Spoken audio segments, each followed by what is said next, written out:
Get your free copy of the complete tutorial at www.teachucomp.com/free.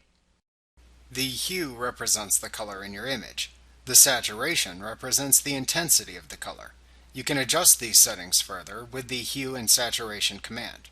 To do this, select Enhance, Adjust Color, Adjust Hue/Saturation from the menu bar. In the Hue and Saturation dialog box that opens, you can see a drop-down menu. You can use the drop-down to select the colors to modify. You can make changes to all of the colors, meaning the master channel, or you can select individual colors to modify. Then drag the sliders that are shown to produce your desired effect. Note that you can also check the Colorize checkbox to apply a single color to your image.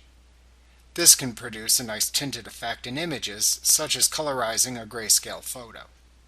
When you are finished, simply click the OK button to save your changes. Like what you see? Pick up your free copy of the complete tutorial at www.teachucomp.com/free.